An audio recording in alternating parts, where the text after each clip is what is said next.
Hey, good morning, everyone. So it looks like it's about 1 minute past the hour, 11 a.m. PST. So we'll get started here. And good morning or good afternoon, depending where you are. And on behalf of OSI, I thank you for joining us to learn about our Salesforce Connect webinar that has been available on the Salesforce platform for a little over a year now. This is the second installment of OSI's ongoing Salesforce educational series. So this is an ongoing series. This is part 2, and we're going to have a part 3 that we'll kind of tease into this a little later on. You may notice a touch of a slide delay going on. We were doing some testing earlier and found that there's a touch of a delay, so bear with us. We promise that the slide is updating as our subject matter expert is going to be talking through here. So my name's Doug Tuff. I'm a solutions manager with OSI in the Pacific Northwest. And I'll be hosting our webcast today with Varun Grover, our subject matter expert, and one of our Salesforce technical leads. Varun has over 10 years of experience working and implementing Salesforce enterprise solutions for customers in a variety of industries. He specializes in providing numerous integrations with the Salesforce platform.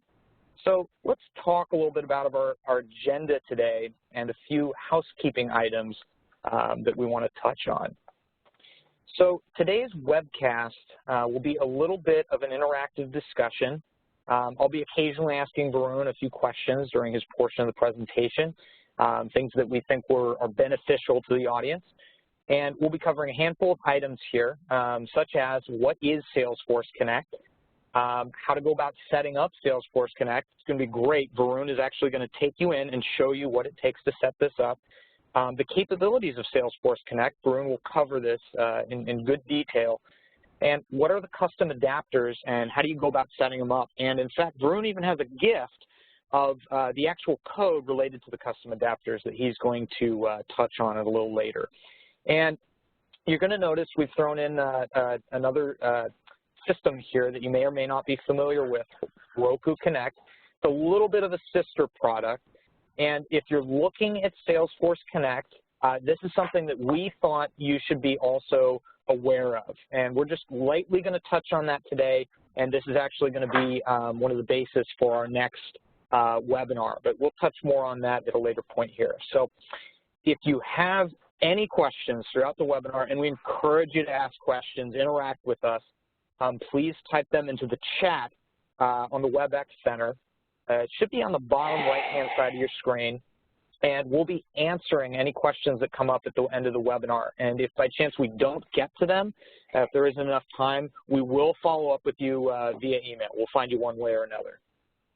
So now I'm going to pass our webinar over to Varun. Varun, are you there? Hey, Doug. Thank you. Absolutely. Good morning, everyone. I am Varun Grover. I am a technical lead in Salesforce with OSI Consulting, having roughly 10 years of experience with major focus being on application integrations. Today, we'll be discussing about Salesforce Connect, and we'll be going through this presentation. So what exactly is Salesforce Connect?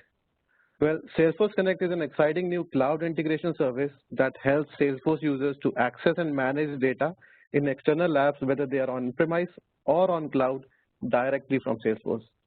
Well, think of it this way. You have an on-premise employee management system with details about your employees like performance rating and their settings. This information is needed in your Salesforce CRM to track various parameters or maybe for reporting purposes. With Salesforce Connect, you can integrate this employee management system with your Salesforce CRM with just a few clicks, no code required. Salesforce Connect will get the data in real time via web service callouts, and your Salesforce users would get an enhanced experience because now they have all the information in one single system. So that was just an overview of Salesforce Connect. Let's see what else we have. So Salesforce Connect has been generally available since winter 15 with add-on license required, which is per data source. With Salesforce Connect, you are not migrating or creating any data from your external systems. What actually you're doing is the data actually resides in your external system itself. And through external objects, we just view the data inside of Salesforce. Salesforce Connect is easy to set up with just a few clicks. We'll be focusing on it shortly with a quick hands-on. Okay, since the data is not copied to your Salesforce org, the view that we get is actually real time. So we are not actually copying the data into Salesforce. We get a real-time view of the data by actually seeing the data which is in the external system itself.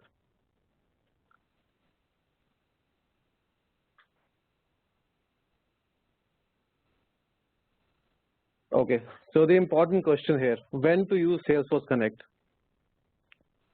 Salesforce Connect is a good way to integrate with your external system if your answers to some of the below questions is a yes. You have large amount of data that you don't want to copy into your Salesforce org. Or you need small amount of data but only at little at a time. This is exactly opposite of what we achieve through ETL processes. ETL would still be a good option if you need frequent access to large volumes of data from the external system. But if you want small amount of data and frequently, then Salesforce Connect is the right option. You need real-time access to the latest data. So let's suppose you have data in the external system which keeps updating frequently. So you cannot rely on the ETL processes here. You need a real-time view of the data, then Salesforce Connect is good. You store your data in the cloud or back office systems, but you just want to display it for the purposes of reporting or just for the displaying purposes in your Salesforce org. So if you have yes to some of the questions here, then yes, Salesforce Connect is the best option for you. Okay, the important question now. Say, what do I do if I have an ETL process running, and what's the difference between Salesforce Connect and an ETL? Well, ETL has some major drawbacks when it comes to integration and specifically with Salesforce. ETL processes are time consuming. We have to schedule those processes and it takes time to complete those batch jobs. The data is directly copied into Salesforce, which can become quickly out of date. So you don't get a real-time view of the data. Since we copy the data, it consumes a lot of storage inside our Salesforce org. And it must be regularly synced to get the exact copy of the data or the real view of the data. Here we get the benefits with Salesforce Connect. Since we do not copy the data, we save on the data storage cost and its maintenance. We have a lot of time we save a lot of time by not running any ETL jobs which integrate the data. Instead, Salesforce Connect gets the data without any time consuming ETL processes.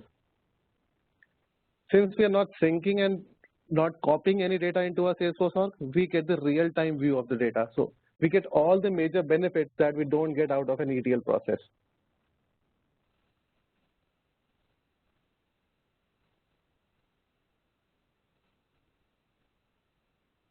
Okay. So external objects are quite similar. I'll touch on the external objects here. External objects are quite similar to standard or custom objects, except that they map to data that's located outside of your Salesforce. External object data is always up to date since we do not copy the data. Salesforce Connect provides a live connection to external data rather than a copy that consumes storage inside your Salesforce org.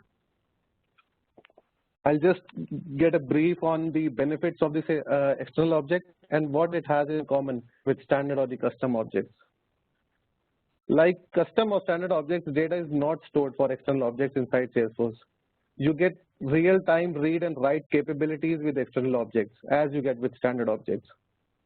You can modify the layout, you can create tabs, and you can change any way to view the data inside of your Salesforce org as you do with standard objects. External objects can be easily integrated with your Visual Force pages.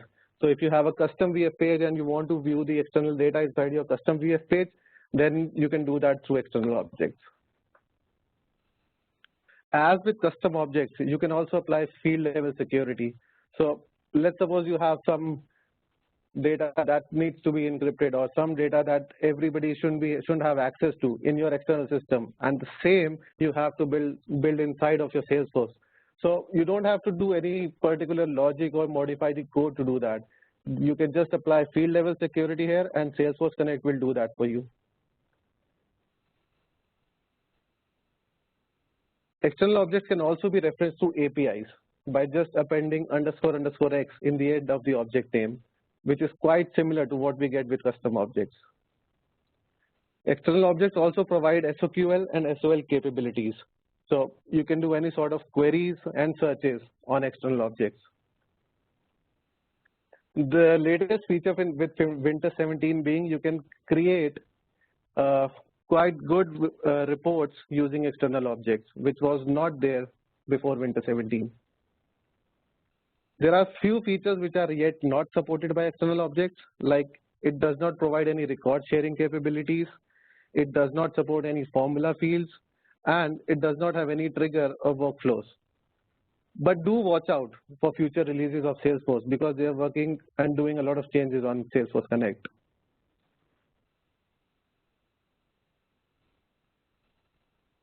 So we'll just go through the type of connectors that we have with Salesforce Connect. Basically, Salesforce Connect has three types of adapters: the OData adapter, the OData 2.0, and the OData 4.0. OData connects to data exposed by any OData producer on the internet. It's a REST-based protocol for integrating data within different systems. So some of the vendors like Microsoft and SAP already have implemented OData into some of their products. There is a cross-org adapter, which will help you to connect to your different Salesforce org if you have. So if you have multiple business functions running in your organization, having different Salesforce org, you can just use Salesforce Connect to view different objects within the Salesforce org.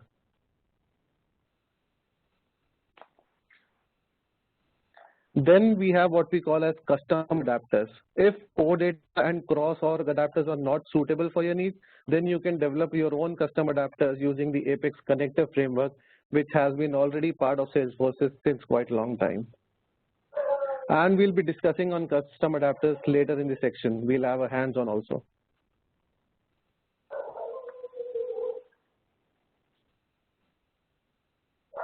So there has been some changes with Salesforce Connect with Winter 17. Now, as I said, we can have reporting on external objects, which is a very good option.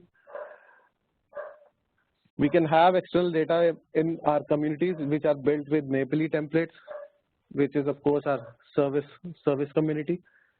We can have feed-based layout. We can change the layout. We can always have tabs, different views of the external object. And now we can have more search results in the object. Earlier, the search results were limited to 25 rows. Now it has been increased, though this change only applies to Lightning Experience.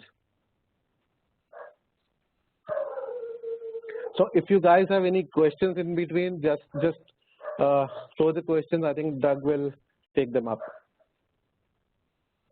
But I move on to setting up Salesforce Connect. If you guys want to have any questions, we can have that now.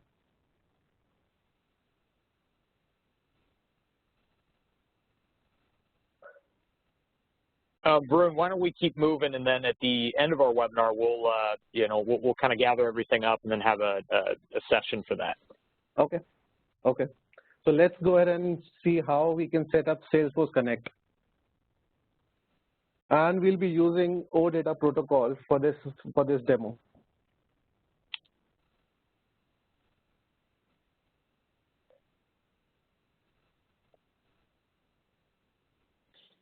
And Varun, while you're setting this up, I know there's something that may be in the back of their minds. How exactly does the licensing work?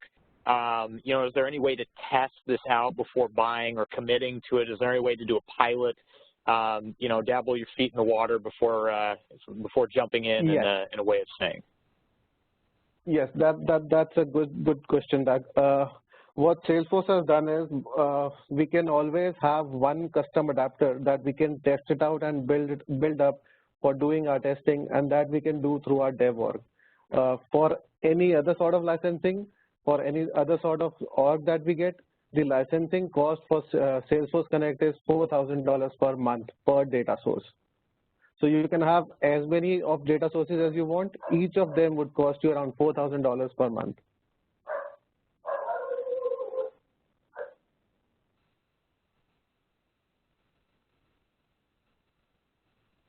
Does it sound good? Yep. Okay. Okay. So Salesforce Connect will involve these high-level steps when we set it up. We'll create an external data source in our Salesforce org. We'll set a few parameters. We'll set the URL that's exposed as part of OData. We'll validate the connection with the external system. We will then sync with the external system to create external objects that directly map with our external schema. We can have any number of objects that we want to be created. It all depends on the external data source that we have.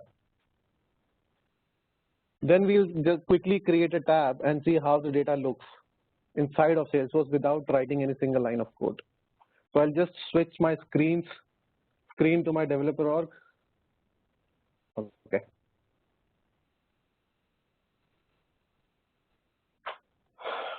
I'll just go to external data sources.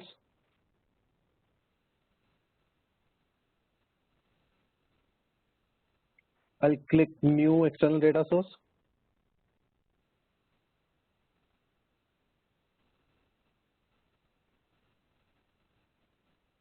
I'll just name it my external data source. I'll select the OData 2.0 because the URL that I'm using only supports OData 2.0.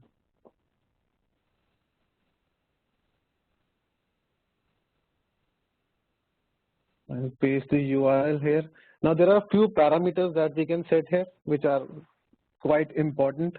As I said, we can have the right capabilities also through external objects. So if we want to have the right capabilities, we can check this box so that this external data source knows that we can also write to the external system. But if we check this right external system, external objects, we cannot have high data volume. This is supported when we want to have high data available inside of Salesforce. We'll select keep the format as it is. I'll touch on the authentication a bit here. Let's suppose your external system is authenticated by username or password or by any means. If that's the case, then you'll have to set up your authentication, whether it's per user or we can have it by name principal. When it's per user, every user in your Salesforce org can set up his or her connection when he connects to the external data source. Or we can have a common login and password for the external system, which can be done through name principal. But the example that I'm using here is not authenticated, so we can just hit save.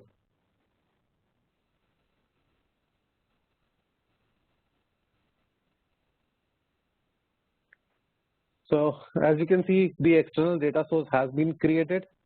There are no external objects that are related to this. We'll just now click validate and sync. This will actually validate this URL, try to make a connection with this external system, and automatically sync or map the external tables with external objects in Salesforce.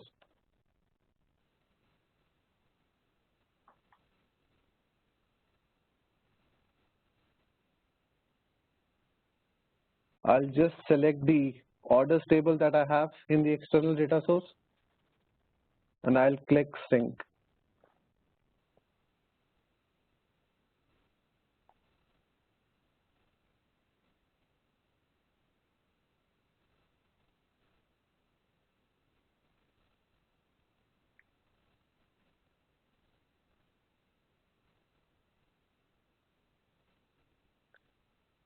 So as you see, the external object has automatically been created by Salesforce Connect.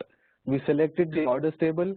So when we click validate and sync, the Salesforce Connect uses the Apex connector framework behind the scenes, goes to the URL, gets the schema, and automatically creates an external object inside of Salesforce. If we click on this external object, we can see that it already created few columns like the customer ID, order date, order ID. These were the actual columns that were present in my external system.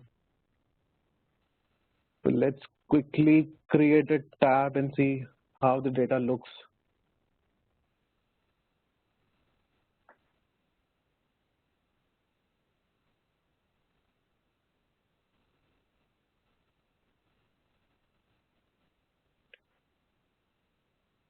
So as you see that the external object is automatically available as an object here when we create a new tab.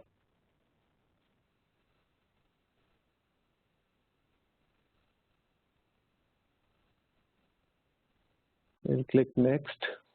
We'll leave the defaults as is. Click save.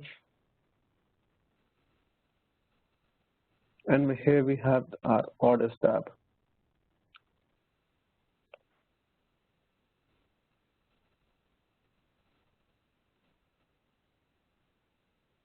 So as you can see, without writing a single line of code, I am able to view the data from my external system within the Salesforce org. I can modify the views. I can click any of the objects, and I can see the details. I can edit the object. I can delete the object. So we have done this without writing a single line of code, using just clicking and using the admin things.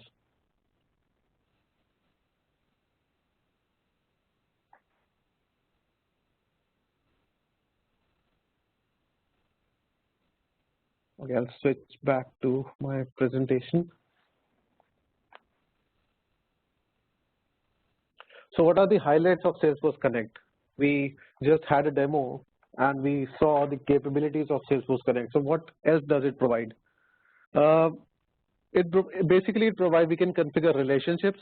We can configure relationships with standard objects and external objects, or external objects and standard objects.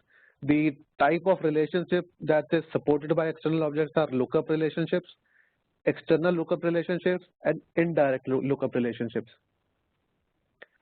We can also customize the display. As I said, if I go back to my org and I want to just edit the view here, I can quickly do that and it will automatically be reflected.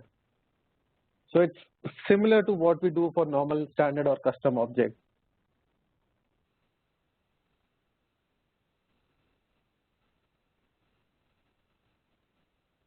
So here you go. You have everything available here. It's just like working on a standard or a custom objects when we work with external objects.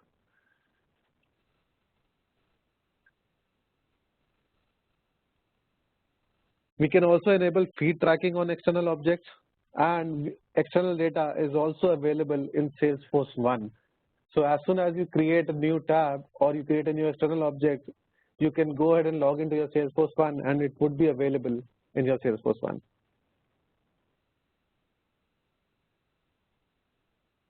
So now I'll touch with custom adapters. So what if my external system does not support OData? So the demo that we had, or the the adapter that we created using OData was part of OData. But what if my external system does not support OData? So is there a way out, or I have to go with the ETL process? So Salesforce has gone a step further and helped developers to integrate with external systems using their Salesforce Connect custom adapters. So what are custom adapters? Custom adapters are basically built using Apex connector framework. So if you're comfortable working with Apex, it will be a breeze for you to work with custom adapters.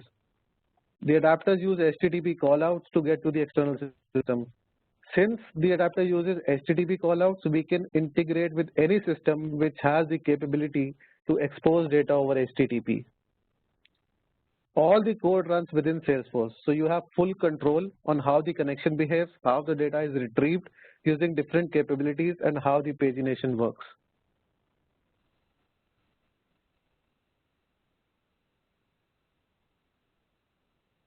Okay, let's get into some action and create a custom adapters. Before I create a custom adapter, I'll just walk you through the overall steps that we have while creating a custom adapter, and then I'll just show you a piece of code that I have built which uses the custom adapter. Custom adapter is basically built with two major classes, the data source.connection class and the data source.provider class. We also need to enable the remote site settings for the URL that we are going to hit, or the external data source. Once we have created our own classes by extending the above two classes and created our remote site settings, the new custom adapter would automatically be available as a connected type when we create a new data source. We'll have a look at this shortly.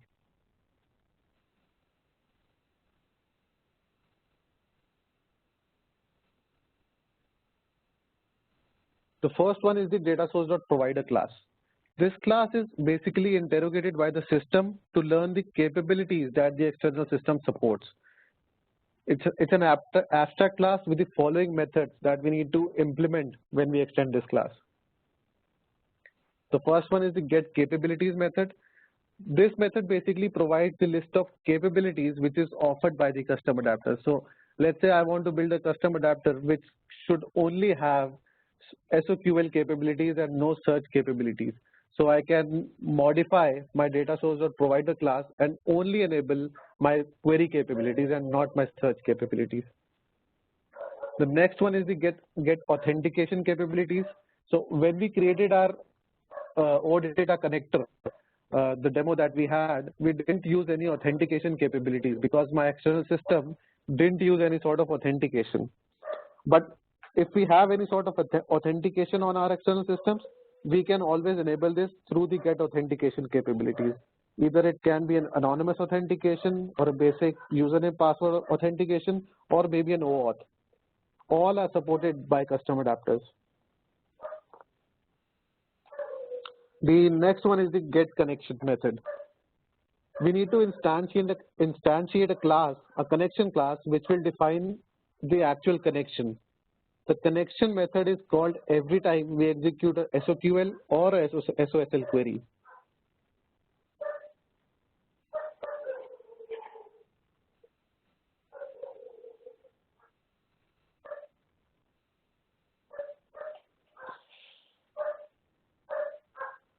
The next one is the data source.connection class. So this is the class that is where all the real work happens. This class needs to extend the data source.connection class, which is also an abstract class. And it has the following three methods: the sync method, the query method, and the search method.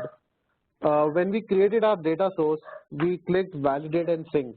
So when we clicked validate and sync, it automatically used the URL that we provided and created an external object with exact schema that was in our external system. So when we create our custom adapters, we can define our own method and write the actual schema that we want to be defined inside of Salesforce. We'll have a look at this shortly. The next method is the query method. This is where the real work happens. We use basically this method to summarize how we want to query the external system and how the result should be interpreted by Salesforce. And the last is the search method. If we want to have the SOSL capabilities enabled, then we'll have to implement the search method also. Okay, let me just quickly go through these classes. Okay. So this is the data source.provider class. As you can see, I have the three methods that I have implemented. The get authentication capabilities, I'm only having as anonymous. Then I have the get capabilities. I'm telling my custom adapter that I can have the query capability, the create capability, update, as well as delete. So if I don't want to support a delete from Salesforce, I can just comment this portion out and my data source would not have the delete capabilities. The last one is the get connection. This actually calls the other class that we create, which is the data source.connection class. This has a sync method. So when we did the sync previously while creating our OData adapter, everything was synced automatically.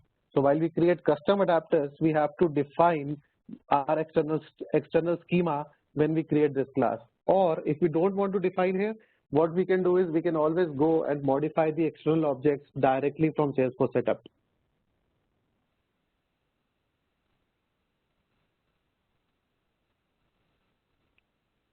Okay, so I'll just quickly delete my data source that I created because the dev org only allows one data source. And we'll quickly create a custom data source.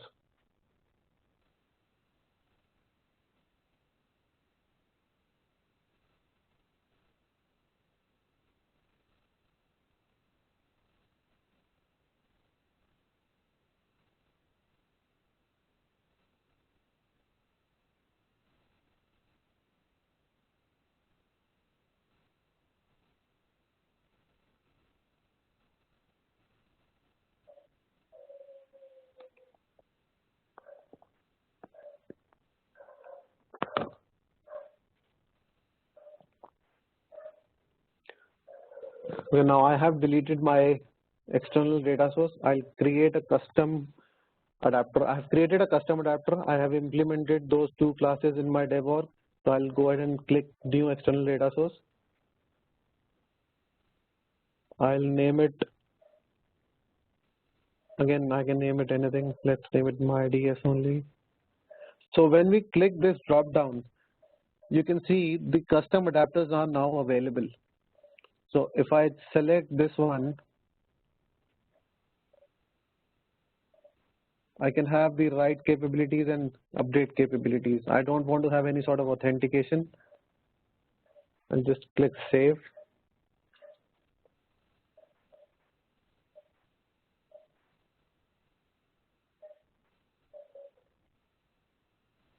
Now, as you can see, there are no external objects that are currently with this external data source. I'll click validate and sync.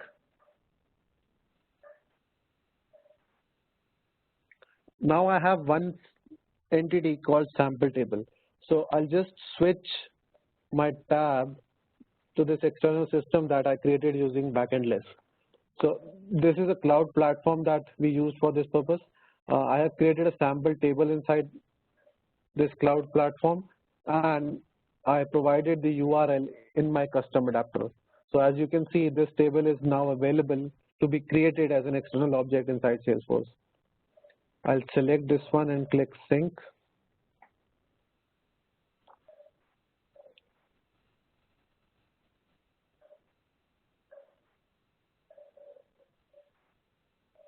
And we have this as an external object in our system. So let's quickly create a tab and see if this works.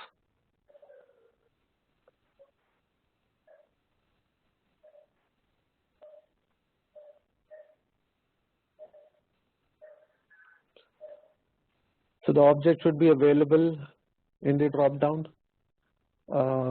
Yes, it is. We'll select the tab style.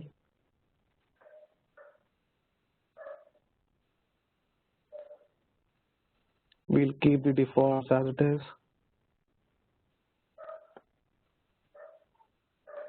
And we'll click save. We'll click the tab. We'll click go, and hopefully the data should be available now. Yes, it is. I'll just modify the view so that we can see the actual data that we have.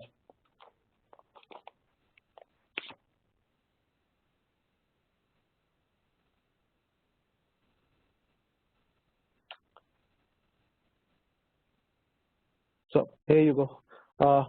We just created a custom adapter with the external cloud external system that we had, and now the data is available inside Salesforce. So if you're comfortable working with Apex, writing custom adapters would be very easy for you guys. And just click on as a sample. And we have everything available now.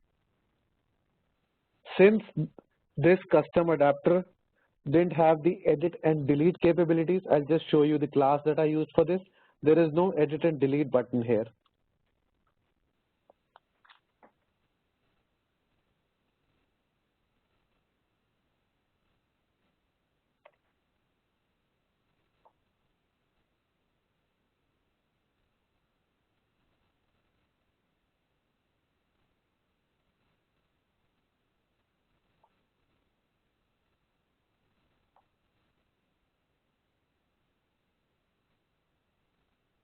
Okay.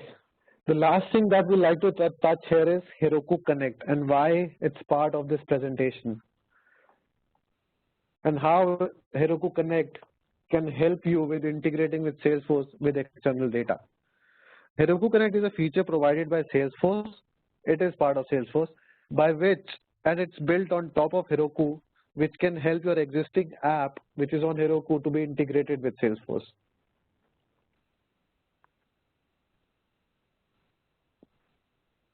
So as you all know, Heroku is a cloud platform. We can build all sort of apps on Heroku. And let's suppose we have an app that's built on Heroku, but we want to utilize the data of that app or data of our Salesforce system with the external app that we have on Heroku.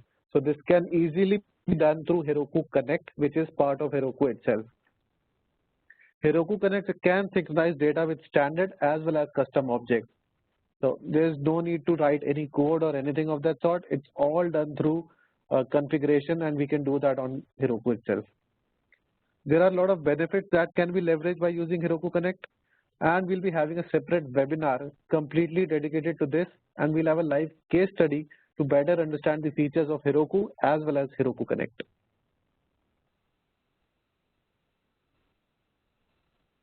I've just put up few resources like the Trailhead badge, the developer docs, and the GitHub repository that I created for the custom adapters. So my colleague Doug will be sharing this slide with you guys, and you can just go through these resources. Excellent. Over to you, Thank Doug. you, Varun. Hey, I appreciate it. And Varun, thank you for spending your time digging into this. And I also appreciate your helper, Fido, in the background. So we really appreciate that. And so we just wanted to touch on some of the highlights of Salesforce Connect, just to kind of recap what we just covered, because we covered quite a bit there. And just a heads up, we will be sharing that code with you shortly after the webinar. So in our recap here, so we did touch on what is Salesforce Connect, how you can integrate data in real time. That's the key word here, real time, with no copying, no extracting. We also covered how to set up Salesforce Connect. So you watched Varun dive into, give kind of a quick overview of what that looks like, the simplicity of it, and how to use or how you can use several different connector platforms. We also covered some of the capabilities of Connect, how it can share external data, and that's the important component here, seamlessly with Salesforce. And we also watched Varun set up an adapter in real time. Once again, you watched him in real time go through that, set it up in just a couple of minutes. And there was no coding involved until he got to the custom portion, which leads into, we did watch him touch on the custom adapters, how to set them up, and we're going to leave you with a nice chunk of code there that you can use as a base of operations for your own organization. So we definitely want to help you with that. And then thank you, Varun, for touching on Heroku Connect. And that's going to form the basis for our next webinar, where we're going to go into that. And as we mentioned, that's a bit of a sister product and something that you should be aware of if you're looking at Salesforce Connect. So I just want to wrap up on a couple of items here, and then we'll jump into our question and answer. So if you have any interest in taking a closer look at Salesforce Connect for your organization, we have dedicated resources for, we've set up and gotten an agreement where we're going to have, we have 3 separate slots for a 2-hour complimentary Connect workshop over the next 2 weeks. So if you have any interest in sitting down with our team, talking about your organization specifically, getting some recommendations, bounce some ideas around, send us an email, give us a call. You could even send a request in on the chat here, but we'd be happy to get that set up, and that's our gift to you as well on top of our code. So if you have any interest, send us a message. We'll work with you and your team to set up a time slot, and it's a 2-hour complimentary workshop that we'll throw in for you. And then just a quick background on OSI, and I'll be brief on this so we can jump right into questions. OSI Consulting is a global professional services firm founded back in 1993. So I think we just turned 24 this year.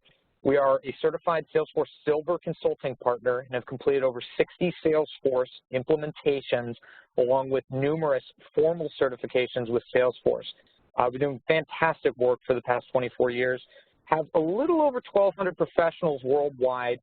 Sorry, 1,300. It fluxes here depending on the number of projects we have going on.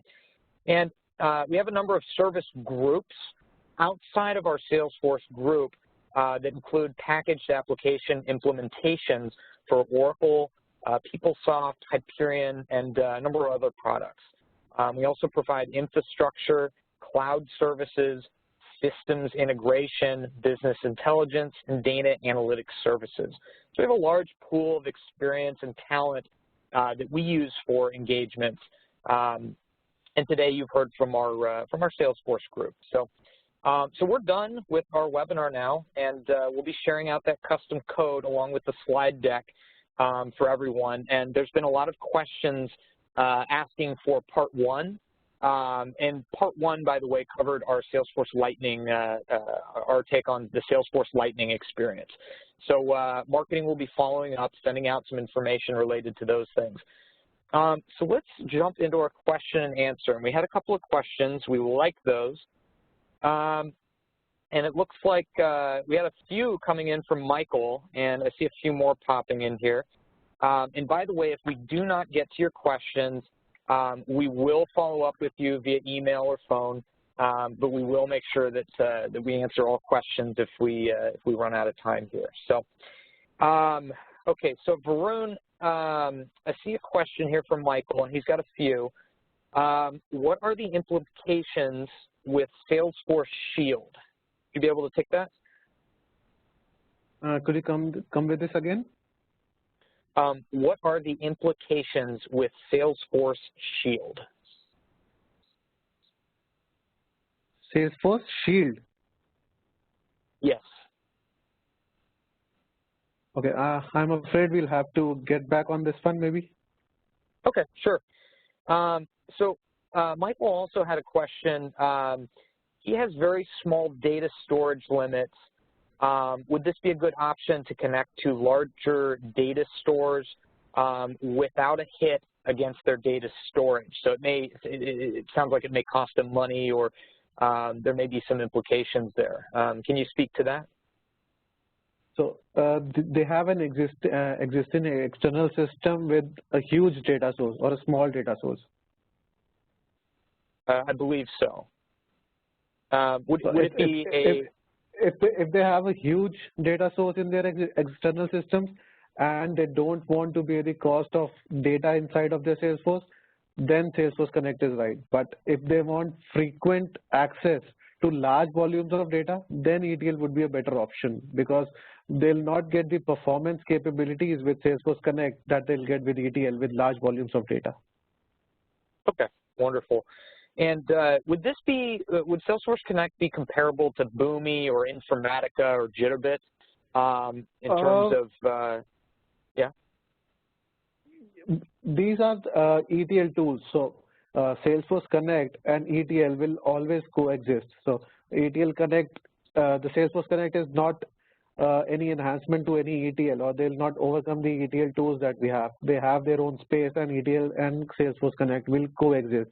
As I said, it all depends on the external systems that you have and your requirements of the project or your organization. Okay, wonderful. I see another question here. Will there be any performance and connection issues with Salesforce Connect that they may expect to run into? There won't be any issues, but you should always expect some sort of latency, since it's making an HTTP call. So it's everything happening real time over the internet. So there could be a little delays or latency if your external data source is in another region or maybe in another cloud platform or on-premise. But there won't be any major issues. Okay. I see another question here coming in from Sean. Can I bring in a specific field from the external data source to a new field or an existing standard or custom object? Did you catch that, Varun? Come with that again. Can I bring in a specific field from the external data source? So he has an external data source with a specific field. Can he bring it to a new field or an existing standard or custom object when he brings it into Salesforce? Not using Salesforce Connect. So if you're using Salesforce Connect, the only thing that's supported by Salesforce are external objects. Whether it's standard or we have standard fields also on external objects, but those are basically used for URL redirection and external IDs. Rest we need to have custom fields on external objects. but we cannot have an external entity on a column on an external entity mapped with a custom or a standard object. So no. Okay. And then it appears there's another question from Sean touching on Salesforce Shield, but once you convene with the team, we'll be sure to follow up on that. I see another question from Shrikant. OData is not as secure as ETL data standards for ODBC and JDBC. Is this true? OData is not secure what? OData is not as secure as ETL data standards, ODBC and JDBC. Do you see that as true? OData is not as secure as the ETL data standards? The security of your the security of OData completely is dependent on the external systems that you're using, because it's the external system that's exposing your data through OData. OData is just a protocol. So if your external system has authentication capabilities, it has SSL or TLS enabled, it has encryption and everything, then it's as secure as your external system. Okay. And then I see another question here from Suresh. How can I authenticate the Salesforce Connect callout? So you want to have this authentication with your external system? I believe so. Are there a few different options for that? Yes. There are two options as we saw in the demo. It could either be throughout. We can have a single username or password throughout the org that connects to your external system, and that could be done through named principal inside of Salesforce Connect. Or if every user has a different username, password, or OAuth capabilities built on top of your external system, then we can use per user authentication capability that's part of Salesforce Connect. And when we use custom adapters, we can have any sort of authentication, whether it's OAuth, anonymous, basic authentication, maybe certificate authentication, everything, because we are building custom adapters using our own code. Okay, wonderful. I also see another question related to when the Heroku webinar is coming in.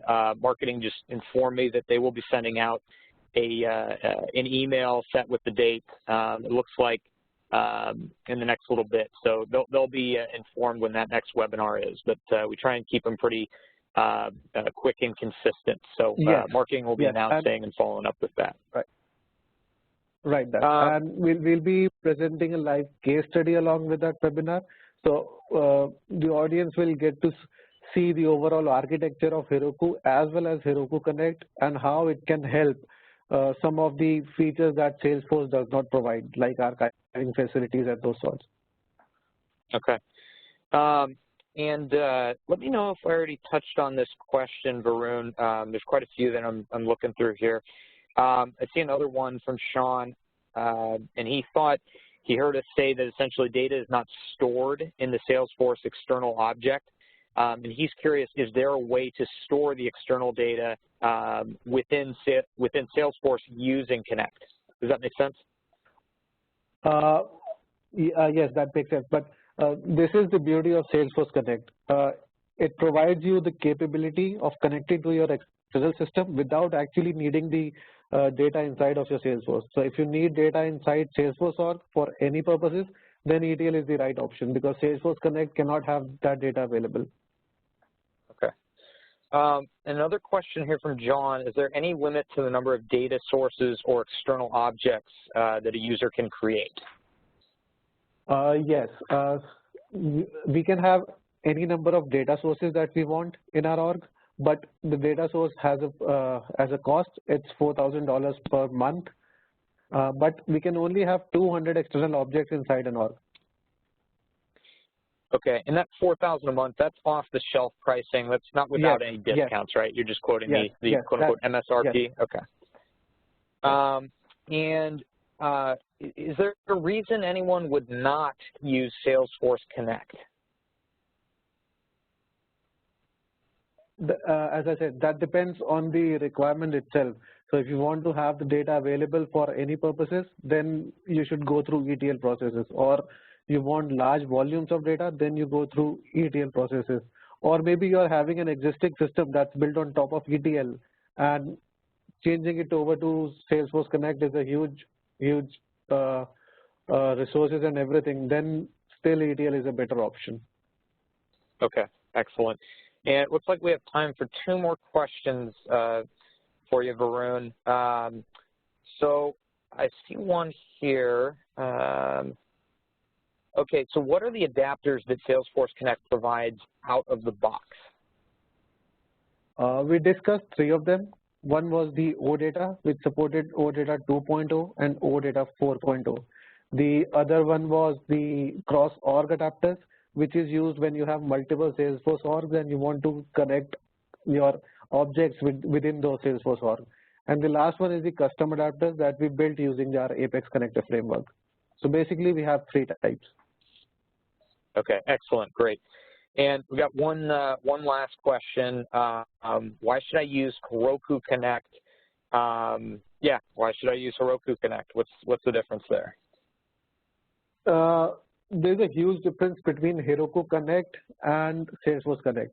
So Heroku Connect will be used when you want a bi-directional thing. That means you want the data to be stored inside your Salesforce org as well as on Heroku, and you want a bi-directional thing between 2 of them. Then Heroku Connect is a good option. Or you want the data to be archived from your Salesforce org to an external system. Then maybe you'll use Heroku Connect. Okay. Heroku Connect itself has its pricing, which we'll discuss in the next webinar. Okay, great. And actually, I saw one more trickle in, and we'll cover that and then call it a day here. How do you generate an external URL?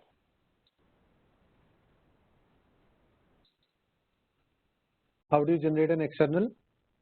Yeah, does that make sense? There's no context given to that. External URL, right? Yes, correct.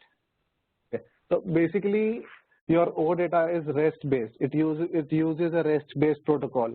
So every data source in your external system could be accessed through a URL. So basically, the URL is basically pointing to your external particular data source. It could be a single row in a table. It could be a particular column. It could be anything. But that's a particular entity that points to the external URL.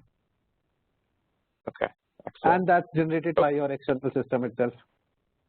Okay. All right, well, that's all the time we have for our questions now. I see there were a few that we did not get to, and we're definitely going to follow up with you. We have this all documented, so our teams will be following up with you to make sure we provide you an answer. I thought that was a good, excellent question and answer session. A lot of discussion there, which is great.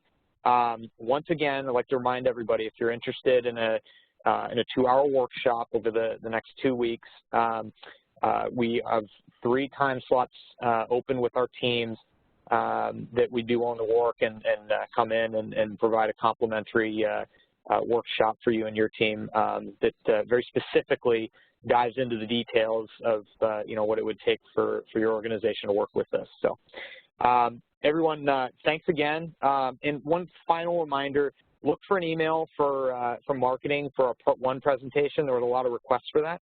So they will be sending that out here shortly, likely within the next day. So, all right, thanks everyone for joining us, and we'll see you on Part 3 of our next series. Thanks.